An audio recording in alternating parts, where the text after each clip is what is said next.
All right, guys, Eric here. Driveline, wheels, okay, steering wheel holder.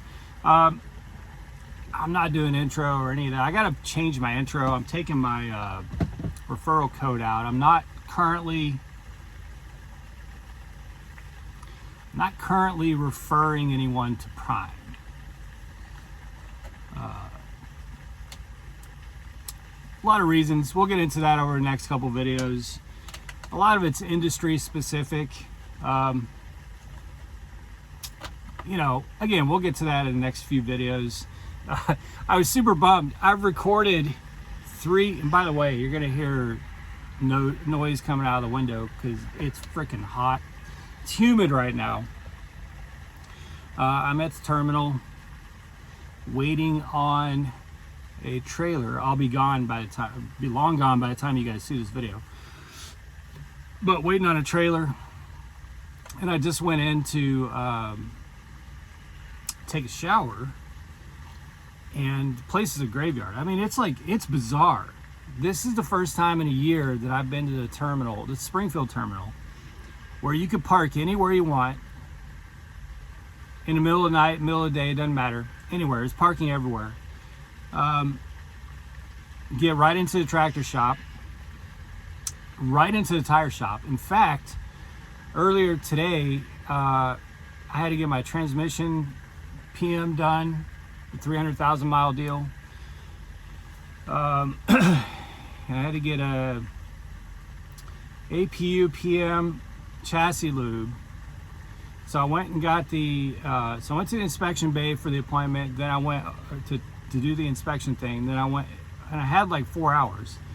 Go over to Express Lube to get the APU PM done and a chassis lube done. Oh, and a air dryer cartridge. Then they called me early. I got in, they knocked that out, and then the tire shop was then I was able to go roll right into the tire shop and get 2 used tires. It was unbelievable. Like, I had all this done as the sun was coming up, same day. And not only that, when my PTA hit, I had my PTA set for 10 p.m. I got a call at like 10:05 p.m. saying, hey, we see you're next in line on PTA. We got loads you could go pick up, or we got loads coming to the terminal. The loads coming to the terminal are short, and they gave me a few options, and I chose one that I knew I could reload right out of. Load choice and reload right out of, and I knew it was going to be a dropping hook too. But just like, what? All this happened in a day? I get to park anywhere I want. There's nobody in the terminal. Nobody. I literally just sent some other drivers. We have a group thread with a bunch of Prime drivers, and I sent them a picture of the terminal. It's just like, there's nobody. There's not a single driver in sight. Not in the gym, not upstairs, not doing laundry. I was the only one taking a shower. There was nobody in the cafeteria. There was nobody getting food. I think there were a couple mechanics getting food. Nobody, no driver anywhere in the terminal. There's still parking, like over by the dumpster on the way in. Unbelievable. So I don't know, man. That's weird. Is that not weird? That's weird to me. I haven't experienced that in a year. At least a year. I'm not trying to say it says something. I don't know, maybe. Does it? Do you think it says something? Because I felt like it was saying a lot when there was just a ton of trucks parked here, that there wasn't enough freight. But now it's like, is attrition underway? You know, are they really cutting down a lot of trucks? I know for a fact,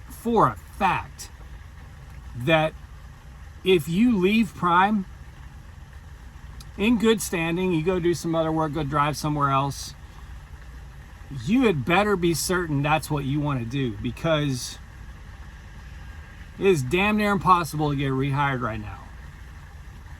I know multiple people over the last couple weeks that have texted me saying they got rejected and left with perfect PTA, left with perfect safety, didn't have any issues while they were out driving some other job for, you know, a year or so. no problems with her FMs, so they say, and couldn't get rehired. So I don't know, man. I know there's some students right now, so they're having some I mean, obviously they can't just completely cut off the whole training program, because they could find themselves in a bit of a pickle if, you know, it's just so, the whole industry is so fluid. But I don't know, I just felt like it was really weird. But so much has happened. Oh, what I was saying at the beginning of the video is I had 3 videos locked and loaded, and one of them I put a lot of work into. I mean, a lot of work, just a lot of thought, a lot of detail, and they're all gone. They're all off, all wiped. I have no idea how that happened. I know I was cleaning out my folders and stuff, and was deleting a lot of stuff, but I thought for sure I had left all that stuff, but it's not there. I was going to start uploading them now, just to try and get caught up on some things, just because I just really haven't cared about putting videos on YouTube. I've just been absolutely going ham on the freight, and then I went home for a week. And then when I went home for a week, my son broke his leg. Not only did he break his leg, my son is 2, by the way, and so he's like 2 plus a week or 2, which is crazy for y'all old school subscribers. You remember when he was born. You remember when Jenna was pregnant driving the truck. Yeah, he just turned 2. It was the day, it wasn't his actual birthday, but the day he kind of had a party, had some cousins come over, some family came down to see us, and so he had such a fun day. Those of you who are parents, it's just so devastating, and it happened on my watch, which is, my wife was out, Jenna was out of the house at the time, and he and I were playing around on the couch. Not anything unusual at all. And my son is tough as nails, man. He had eaten shit multiple times throughout the day. They had this little, like, almost like a kiddie pool thing, but it like sprays water, and I forget what it's called. And he ate shit hard on that. He just gets up and goes, man. He obviously feels stuff, because he'll be disgruntled about something if he like eats shit, or, you know, falls on his face or something. He'll get up and he'll be a little bit upset about it, but it's almost like he's more offended that it happened than it is that he's upset about the pain. And then he'll walk it off, or you can distract him right away, and he moves on. He's tough as nails. But he was on the couch, and he was like 3 or 4 feet away from me, and we were playing with this little whale thing. And he was standing up, and it, like, I've played this out 100 times in my head, just trying to figure out how this actually happened. Because he's fallen off the couch a couple times. It's not a far fall, but you know, he's a toddler. Like, he's fallen off some things a few times, you know. I don't know why I should be afraid to say it. Like, he's just fallen, and, you know, he just deals with it. Like, it's not something that happens often, but occasionally, you know, toddlers fall. So it's not like this hasn't happened. He has tumbled off the couch before, and he gets pissed about it, cries for a minute or two, and then he walks it off, and he's fine. Well, from out of the corner of my eye, I see him kind of go to step on the edge of the couch and miss it, and just ate shit off of it. And man, he screamed bloody murder. Like, I've not heard him scream that way before. And maybe on a couple occasions, but, you know, I don't know. It was very, like, obvious that it hurt like hell. And then there was no distracting him. There was no, like, just walk it off. He could not put weight on his leg. Now, I thought Jenna thought it might have been his hip because of the way he was grabbing for his leg. I thought it might have been his ankle. But it was very obviously his right leg, and he could not put any weight on it and was in excruciating pain. So, you know how you know your kids, you know your kids, you know what I mean? And we both, like, you're going to know if it's something like, we'll just get him laid down and get him rested, or if it's, okay, we got to go see somebody now. Like, if you know your kids, you're going to know the difference between those two events, right? And we basically, Jen and I just looked at each other. We put him in a bath because that's the best way to distract him, because he loves his bath time. I really hope that's not a train. I'm going to have to roll my window up, because it is. Yeah, I think I'm going to have to roll my window up. Because that is a train. That's going to be super noisy. But, you know, if you know your kids, you're going to know the difference. And Jen and I both, like, when we put him in a bath, like, he let that leg float. He wouldn't put it down. He wouldn't touch it on any of the sides. And he kept grabbing for it and trying to hold it. And he was crying. He was trying to play and distract himself, but he was in so much pain. We both, like, at that point, while she was helping him in a bath, I just went and started putting my shoes on and getting ready. And this is late at night after a full day of partying. This is like 11, 12 p.m. Like, we had just knew. Like, it was like, okay, I'll go ahead and get dressed and get ready. Then when we get him out of the tub, you go ahead and get dressed and ready. We're going to the hospital. You know, it was just that kind of thing. Like, we just knew. So yeah, we go to the hospital, emergency room, because that's the only thing we could really get to. There wasn't an urgent care or something like that really close to us, so we had to go to the emergency room. And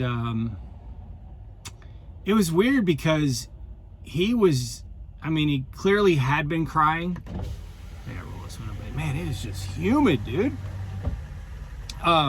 It was like he had kind of like the moist eyes and everything.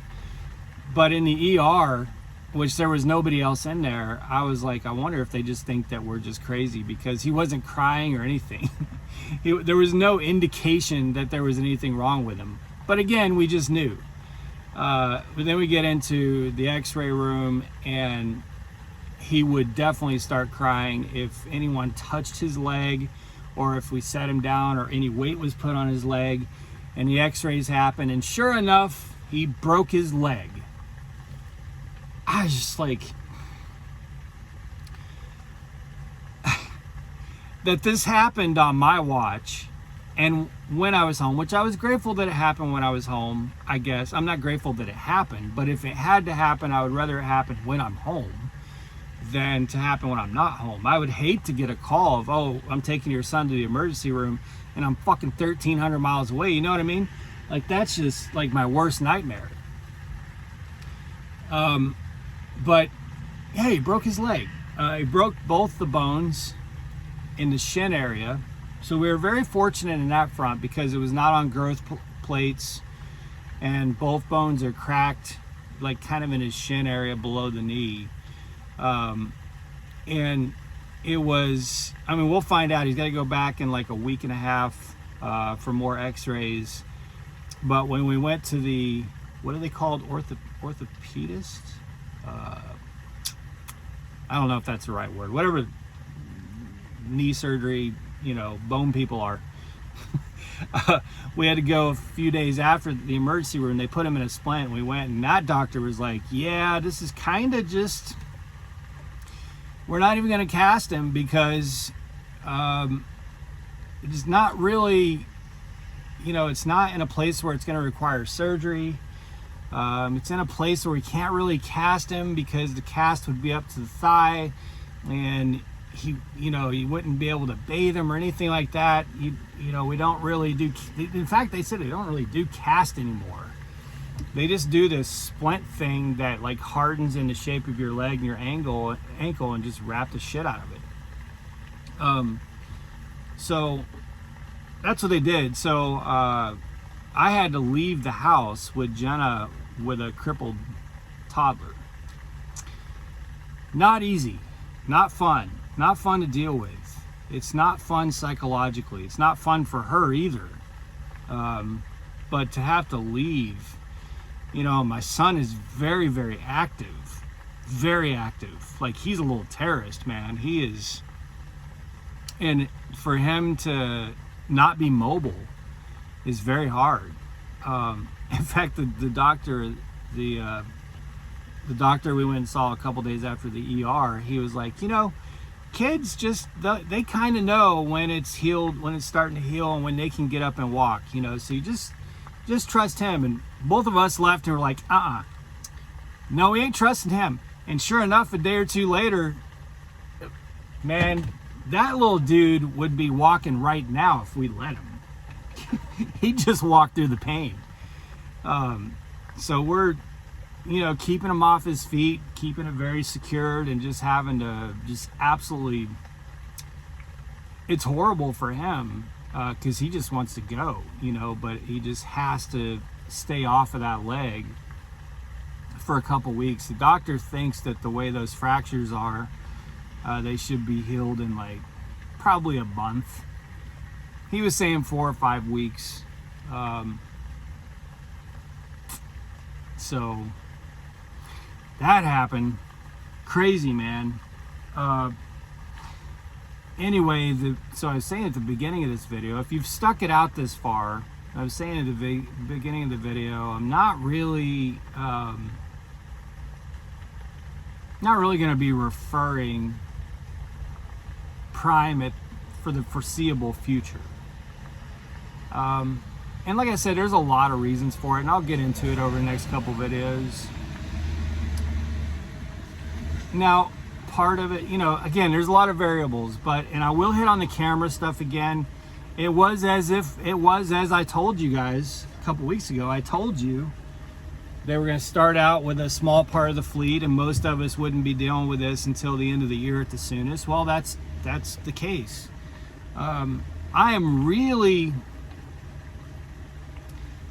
I don't necessarily care so much about these damn cameras, not anywhere near as much as a lot of people. In fact, I texted my wife and I'm like, hey, if I go in the shop and they tell me they want to install this camera shit, I don't really care. I ain't gonna fight it, whatever. There's a lot of stuff that bugs and annoys the shit out of me about what was said. And then I talked to a driver about a week ago that's had experience with this particular company, who's told me that, I said, is it that bad? Does it go off that much? He goes, dude, I get like 8 alerts a night. I was like, what? For what? And he goes, yeah, I get alerts if I scratch my nose, and if I blink too much, if I, you know, I'm like, oh my God, dude, I'm fucking with my face all night when I drive, moving my glasses like this. I do this even though I've shaved my beard. It's just a habit. You guys know when I had a beard, I was always doing this. I do this like while I'm driving. I listen to a podcast or something like that.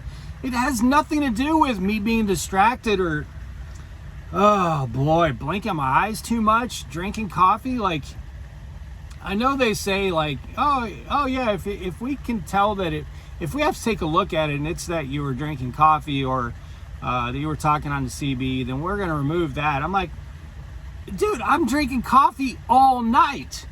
And it's not just because, like, sometimes I just drink decaf. Like, I just drink coffee. I like to drink coffee. I'm drinking coffee right now. That has nothing. This is the shit I was telling you guys about. What was it, months ago when I did my post about the inward-facing cameras? This is exactly the shit I was telling you about. If it's creating an event for all this stuff, then the liability thing is like, it really bothers me. But anyway, I was like, fine, whatever, I don't care. If they put it on my truck, they put it on my truck. But the real one is, like, the mishandling of the communication of this whole inward camera thing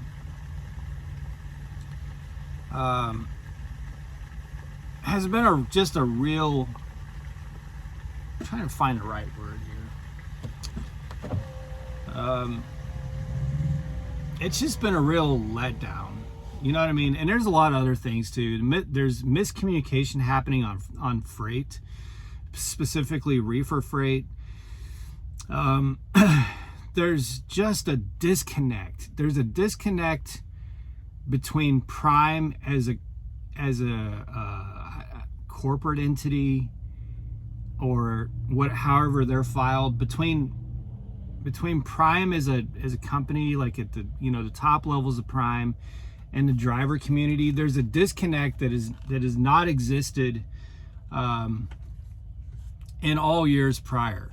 Now, there were signs a long time ago. In fact, there's a guy who is a friend who used to be on one of the night dispatchers on my fleet, and then he moved to another department of Prime, and then he left Prime. I was texting with him recently, and we were talking about this very thing.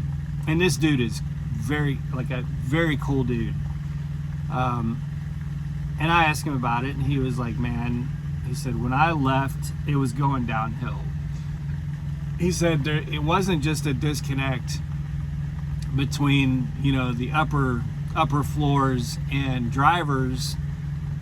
There was a disconnect that began during the whole COVID nonsense between the upper floors and the in-house. And it just has never repaired itself. You know what I mean? So I think, again, I'll get into it in a lot of these other videos. I still like pulling freight for Prime. I still like being with Prime. I still like, being contracted to pull freight with Prime. It's a combination of just the freight market in general. The freight market in general is absolutely imploding in every way, shape, or form, especially reefer freight. And it's not necessarily rates for Prime, it's volumes that are our primary problem. Man, this damn APU going up there. Anyway, I'm over 20 minutes. But it's a combination of all the freight, and then just that disconnect where it just feels, it doesn't feel like it used to. And that's not just me. There's a lot of drivers saying that. But this inward camera, this thing with the propaganda video that was put out on Prime's YouTube channel, I'm just like, and then the Friday safety meetings and all that, just all of it. It's like, what is going on, man? What is going on? I don't know. Again, I'm still happy where I'm at. I just can't refer it at this time, and it's not just for those reasons. It's just the grander scheme of just all of it. Now, things could turn around in a couple of weeks. Freight could just, all of a sudden, volumes could repair themselves in a couple of weeks, and it's like, yeah, now's a good time to come in. But right now, I can't recommend trucking at all right now. And I know I said a few months ago that, yeah, go ahead and do it. If you're thinking about it, go ahead and do it, but do it, with this in mind. What I'm saying now, again, this all changes, very fluid. It changes all the time. What I'm saying right now is, if you're thinking about coming in now, like next week, not just Prime, I mean just the trucking industry in general, I cannot recommend it right now. I just can't, man. There's just so many things sideways right now. But anyway, I'm going to get back into the routine of videos here soon. Waiting on trailers, should be here any minute. I just called my night dispatch to see where that truck was at, and that trailer it was like 30 miles out. So as long as it doesn't have to go to the trailer shop, I should have my trailer here shortly. And I'll get moving, but I wanted to get this video up and let you guys know kind of where I've been in the last couple weeks. And then I'm going to get back into the groove of videos. So, all right, guys, be safe, make good decisions, always drive, thrive. Talk to y'all soon.